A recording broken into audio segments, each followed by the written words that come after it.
Hello everyone, my name is Pixlriffs and welcome back to the Minecraft Survival Guide. We are back here for the final episode of Castle Week, and the amount of intros I've done from the gates of this castle, it's starting to feel a little bit like deja vu at this point. Well, no more, and for those of you guys who have been patiently waiting out all of this building stuff, if it's not necessarily your bag, I want to thank you guys for your patience. Today, we're going to be doing the last bit of work on the castle that I'm going to be doing here on camera as the focus of these tutorial-based episodes. And I use tutorials kind of loosely, I suppose. I've not necessarily been going step by step through like, this is what you should do. This has mainly been like an inspiration thing. So for those of you guys who are really into your building, I really hope you've gotten a little bit of inspiration from this place. Personally, I think I've picked up a bunch of really cool tips just from building this thing. I'm having a lot of fun with it, and I do think that in future, if I end up building a couple more castles here and there, I will definitely be able to learn from this whole thing. Hopefully you guys will do as well. So as we move around the castle, we have done a fair amount of work here in previous episodes. We've got the barracks and the storage area for the soldiers done. We've got the soldiers' mess done. The botanist's tower over there. I have now, as you can hear from the wall, if I step a little bit closer, you can see it in the subtitles as well. The fire is crackling. We have a couple of fires lit in the kitchen now, which I didn't do in a previous episode. And then on a live stream, on Thursday's live stream, I got a few more elements of the castle interior done, and I'm very, very proud of this one in particular. The pig is trying to get in, but I'm not sure if he can walk in through that door or not. This is the library, the castle's great library, and I really like this. It's eccentric as all heck, and I'm really, really proud of it. It's kind of fun walking in amongst the shelves like this, and the amount of bookshelves here is not something that I have had to craft myself. I basically tore out two libraries from the stronghold where I have my end portal, so there are a lot of bookshelves here that have just been taken from those. Alternatively, I could have made them myself with a cow farm and a paper farm that I've got, or I could have traded them from librarian villages where you get a single bookshelf for, I think, a minimum of 3 emeralds, so it would have taken a bit of trading, but I would have got there eventually. But no, I decided to tear out the stronghold and get rid of all of the books in there because I plan on redeveloping the stronghold into something completely different at another point. Ah, the chicken is here. The chicken is heading over to his reading nook, ready to read up on, I don't know, the best ways to get seeds out of me or something like that. Well, no worries. We have ourselves a nice looking library here. Not only is it this room, but it's also, if you go through here, this room as well, because I felt like a castle this big should have a nice expansive library, especially if we've got academic types here like the botanist who might want to come over here to pick out the latest books on how to grow plants and that kind of stuff. But we didn't just leave this room for books. We have a couple of paintings up in here as well, so it kind of takes the function of maybe like a gallery of sorts here in the castle, and I really wanted an excuse to have that painting up on the wall somewhere because I really like this one. It's just kind of adorable. So the walkway from over there spirals all the way around. We get a nice shallow set of stairs down here where we have a cow. The cow has clearly decided that all of these leather-bound books need looking after, so this is Library Cow. Doesn't have a name tag yet, but, I might give them one at some point. In the meantime, we have a bunch of books around here. None of the enchanting tables are really going to be all that usable. I haven't got any lapis with me to check right now, but I don't think they are close enough to enough of these bookshelves. I think that one on the corner there is basically the only one this one can draw any power from, so you wouldn't get actual enchantments out of this. Of course, it would only take the reconfiguration of this space to make them into a usable level 30 enchanting table. Likewise here, I've got some trapdoors or some carpets in the way of some of the bookshelves, but I could always build that up around there if I really wanted to. However, I don't really feel like doing much to this wall. I don't really want to change out too many blocks on that wall because that is actually the wall that this room shares with the Great Hall, which is going to be the focus of today's episode once I'm done recapping some of the progress we have made on the live stream. Because, yeah, there are things that if I wanted to put a light behind that painting, let's say, and paintings are actually really good for concealing lighting, I wouldn't really be able to do that unless I had something covering up the light on the other side, or the light had like a reason to be there, because that wall is only 1 block thick. And if you're working with a little bit more space in your castle, if you've got a little bit more room to make adjustments like that, that is something that you might want to bear in mind. If you have a wall that is only a single block thick, you want to maybe double it up so that you can have lights on one side of the wall but not the other, or anything like that. You want to make a couple of changes. You want to change up the wallpaper in one of those rooms by placing a different set of of blocks over it and not have those blocks show up on the other side, you might want to double up on the thickness of your walls here and there. But as it is, this section here, the Great Hall, what we're going to be working on today, is looking pretty good. It's still looking like it's relatively unchanged, unmodified, and from the other side, from the library and from the associated spaces around it, I've been able to work in a little bit of detail into the walls here and there as well. This side, relatively untouched for now, but that side is looking more or less how I want it. A few stone bricks peppered in here and there just to give the impression that there is a lot more detail to this wall than there actually is, and some large open spaces of wall where there's no stone brick at all, just giving your eyes a little bit of a rest from the texture. Moving on through here, on the right-hand side we have this tower, which is pretty simple. It's just going to take you up to this gallery section up here, like so, and a walkway across to that tower. And then if you go down here through this door and to the right, you come to the other room that we decorated on the stream. And this room isn't super heavily decorated yet because there are a couple of things which will come to fruition in the 1.14 update, which should hopefully, at the time of this recording, be out on Tuesday. So as of Tuesday next week, actually, I'll probably be recording Tuesday's episode on Monday. So from Wednesday, we will probably be able to get in using the new update and make a couple of changes around here, because I really want to have barrels and stuff in this place, because this is a brewery. This section over here is meant to be a large vat brewing, I don't know, goodness knows what. How family friendly we're being here. It's probably beer. We're probably brewing up a bit of beer in there, and some folks in the chat who I think was Nornat and a few other people, so thank you guys, anybody who submitted that in the chat, gave me the fantastic idea of putting in some soul sand and some magma blocks to have this thing bubble. So not only does it bubble upwards, the magma blocks kind of drag some bubbles down in spirals as well, and it really helps give the impression that this whole thing is fermenting and churning over. Plus, little tripwire hook on the side there in case anybody wants to tap anything out of the vat, or just like, you know, let it pour out into these barrels where it's going to be aging. And of course, these aren't barrels, these are jungle logs, but that's really what I want the barrels for here and there. I also had this great idea of having a couple of flower pots around here as mugs, but also actually staining the floor a little bit just by substituting a few of the floor planks and the plank on the kind of trestle table here out for jungle planks, jungle slabs, I think these are actually, and kind of giving the impression that it had stained the floor with whatever alcohol was there, like the mess hadn't been cleaned up in time and the varnish on the floor has kind of been worn off by the alcohol or something like that. And I just noticed that I've left my wood shulker box in here, so probably a good idea if I take that with me. But yeah, if you step up here, if you come up to the sort of viewing balcony up here where you can get a good look out of the window, noticing it's nighttime, and also you can look down on the room below, you can kind of see it bubbling away in the vat there. And I really like the design of this thing. I like how it came out. I like the fact that it's made out of stone brick, which is a little bit weird considering that the walls around here are made out of stone brick and stuff as well. But it gave me the option to put in a little bit of mossy stone brick and make it look like there had been a little bit of a leak over there, or like a drip that's coming from one side of it, perhaps, on that side. And yeah, I really like this place. I think it makes sense for the castle to have a pretty heavy-duty brewing room, considering they got to keep the soldiers and maybe even the people of the town happy from time to time. It made sense that this whole place was going to need some sort of brewery. And oh, it sounds like some zombies are dropping off the castle roof to attack us. That's probably my cue to sleep.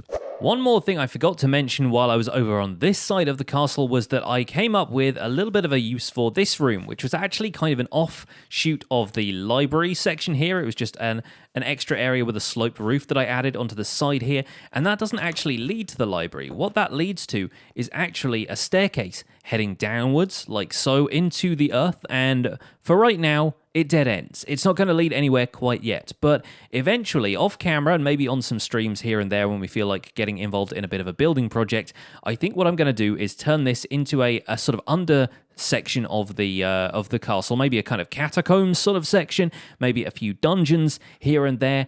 But it's mainly going to be an area where there's like a few underground passages, because it makes perfect sense for a castle of this size to have little underground passages, to have little secret areas and dungeons and potentially like some jails and stuff further down. But it's also going to be the place that we have to move our nether portal down to, because if we want this place to follow the lore that we've already set up for this world, and for the people in this castle to be very protective of the nether portal and for it to be held a very closely guarded secret, it's not really going to make sense to have it in the middle of the in the middle of the Great Hall like this when people are just able to spot it through the door. In fact, I've been able to stand on the roofs of some of the builds around here and see straight down into here where the nether portal is. So in the grand scheme of things, we are actually going to be moving this down probably by about 10 blocks so that maybe even if the noise is audible in the background, it's not going to be visible when you enter this room. It's going to be accessible via a back room or something like that that's going to take you down to the nether portal, and that's just where we'll come out anytime we want to go to the nether. So let's take the coordinates of the portal, let's take this entire thing down, and then we're going to start working on the room. So first things first, I actually like where the floor is at right now. I kind of want to keep it on this level and not change too much because it kind of makes sense that when people walk in, they can get a view over this entire floor instead of, you know, being on a level with it and just looking at everything flat like this. So I'm going to take up the grass down here, which probably means I need to clear even more space in my inventory, and I'm going to do a pattern of alternating oak and dark oak logs. I've given this a try already with the stripped logs, and I think it's going to look really nice. So once we've cleared out this entire grass floor down here, which is also going to mean repositioning a few of these torches, I think we can give this a try. So starting in this corner, we're going to do a pattern of alternating dark oak logs like so. And the idea is going to be to make this section a diagonal that feels 2 blocks thick. And then on the opposite side around here, we're actually going to start the same pattern but in oak and still kind of alternating angles in the same way that the dark oak has done, like so. And then when we strip all of this, what you end up with is it's less obvious that it changes direction each time, but it's kind of creating this slightly more subtle wooden pattern. I love the stripped log texture. I think it's really great for making it look like a floor has been well trodden or maybe polished even. So I think that's probably going to be a great start to this floor design. And the question now is, do I want to make this a cross-shaped design? Do I want it all to meet in the middle, which is actually about here, give or take? Or do I want to just continue this in diagonal stripes across the entire room? Let's try the diagonal stripes first and we'll see how we like it. Well, this is looking a little bit neater, a little bit tidier, and I decided to expand this little entrance staircase here because just as a single oval type of thing or a semicircle, I'm not quite sure what shape it was, but anyway, it was a bad shape and I decided to go with this instead, just a low set of steps. Obviously we could condense this down to just 2 sets of stairs if we wanted to, but I kind of like it being a gradual thing. I like people descending slowly into the hall. And so down here, we're actually going to have, what I'm imagining here is a series of archways that allows for there to be tables and stuff underneath here, but can support some structures that are going to be higher up in this hall. We obviously can't have anything that's going to be blocking the door because that feels a little bit weird, but I think we are going to have some rooms up here that might be some sort of offices, maybe even a balcony on the front of them so that they can look down over the entrance here. And I think that the best place to start those is going to be where the guard towers have this walkway that connects to the Great Hall. So I'm going to get up there, but first I really need to repair my elytra. Unfortunately for me, I've taken down the nether portal in the Great Hall, which is one of the only ways that I can actually get out to the nether. Luckily for me, though, I have another portal quite close by, which is the portal over at the swamp here, where we first built our little fishing shack. And thankfully, my elytra have unbreaking, which means I have just enough durability to get over here to the nether. Okay, we're back. Elytra is repaired, and I think we're going to start with these walkways, bringing them along the edge of the room here. That way we can figure out the supporting structure underneath, and we can build up some rooms on top of that where the offices and other things are going to go. Give or take a little bit of detail with the stone bricks here and there, that is our walkway complete. Now I need to figure out how this is going to be supported. So we'll take the middle block of the room, which is going to end up there. We'll build a support pillar all the way up to the ceiling. We're probably going to change up this as we go, but that's going to be a start for a series of archways that are going to be along the back here. So I think we have 4 blocks in between there, 4 blocks, and then the corner there. Fantastic.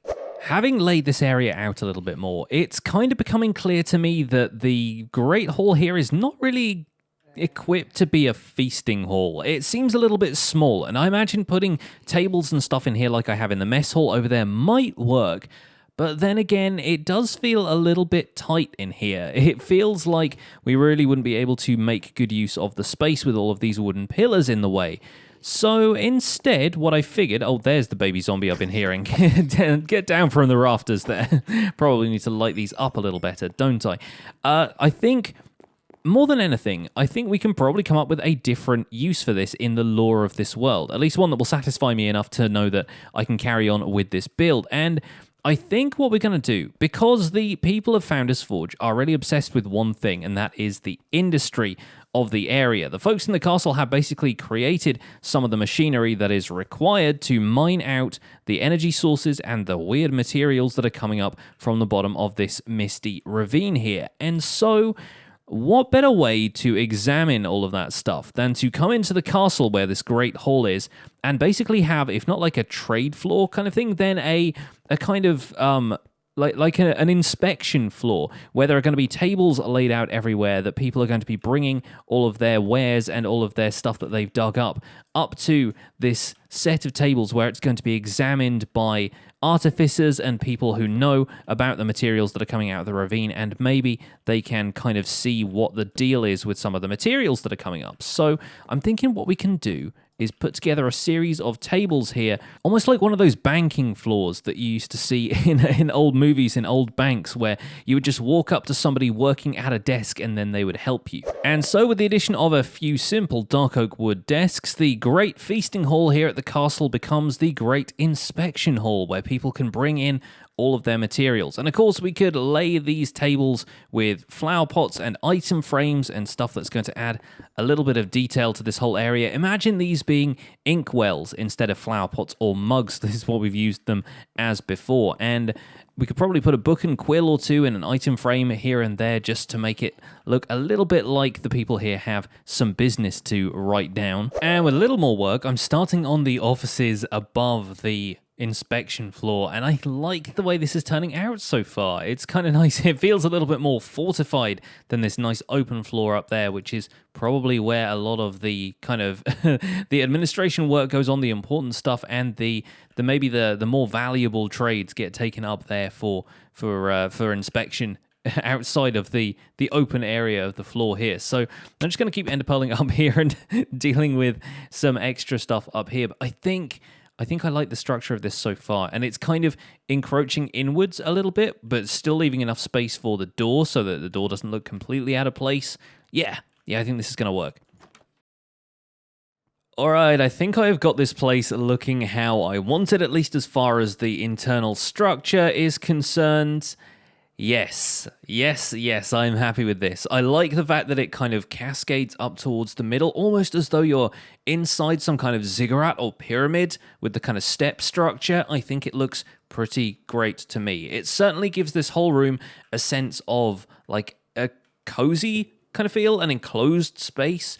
It's definitely a lot better than having just a giant open roof above it, but you still get hints of the roof, and I've actually broken out a section of the roof so that you can see the skylight kind of thing that we put in up there, that nice dormer window up in the middle that allows the light to stream in from the ceiling, not to mention the fact that the light's going to be streaming in from the door as well. I think this is turning out really great, and this is all of the time I'm going to spend on it today because I figure this is going to take a little while longer to detail everything. I want to put in loads of like books and stuff to make it look like it's, you know, a place of learning, a place where everyone's got their kind of academic pursuits have been all in the sake of finding out what the stuff is in this ravine out here. So there's going to be a lot of work to do on the interior here. I haven't even begun to decorate the kind of upstairs floors of this back space, but that could be all manner of things. And we still need to have a place somewhere in here, and I'm thinking it's probably going to be accessible from one of the castle towers to put the nether portal back in under the floor somewhere.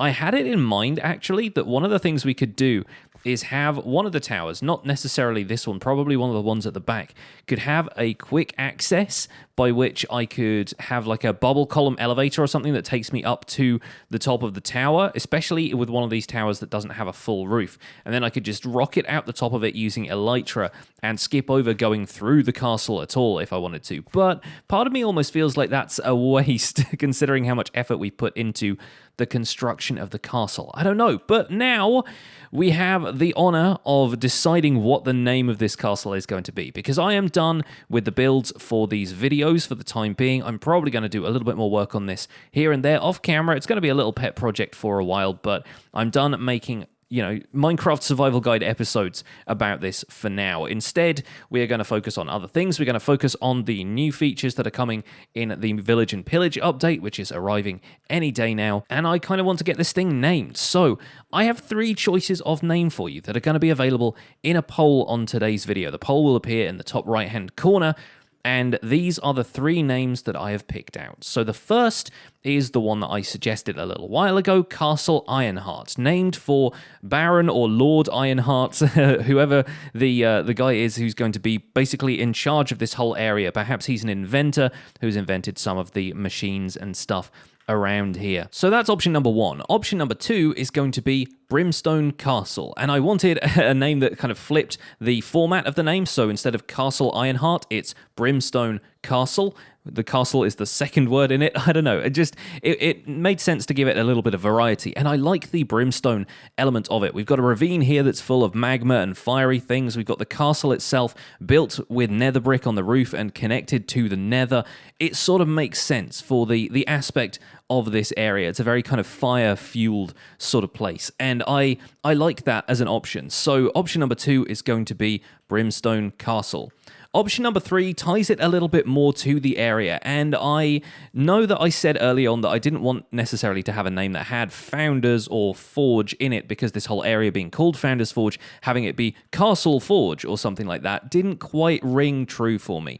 But then somebody suggested Dun Forge, and I like that a lot. There's some Gaelic words like dun and broch basically mean castle or kind of like keep or whatever, and I think that's a good way to go with it. So I like the idea of this being Dunforge in Founders Forge, or maybe even Dunforge Castle or something like that, which is probably redundant from the Department of Redundancy department. But I think it's a nice name. It's got a good ring to it. It's got a very kind of earthy medieval name to it, which maybe slightly contradicts the fact that we've got this medieval fantasy styled castle with a little bit more modern stuff going on in it. But you never know. I feel like it's got a nice ring to it. So all 3 of those options are going to be in the poll in the iCards. Do you want this to be Castle Ironheart? Do you want this to be Brimstone Castle? Or do you want this to be Dunforge? Let me know, and I am looking forward to reading all of the results of that and your comments, and I'm sure we will catch up with that on Monday when we can actually officially give this thing the name after the poll results have closed. But that's going to be it for this episode of the Minecraft Survival Guide. Thank you so much for watching as we've gone through this castle build over the last couple of weeks. Castle Week has turned out a little bit longer than I originally planned, but I'm really happy with this place, and I hope you guys are as well. Don't forget to leave a like on this episode if you enjoyed it, subscribe if you want to see more, and I'll see you guys soon. Take care. Bye for now.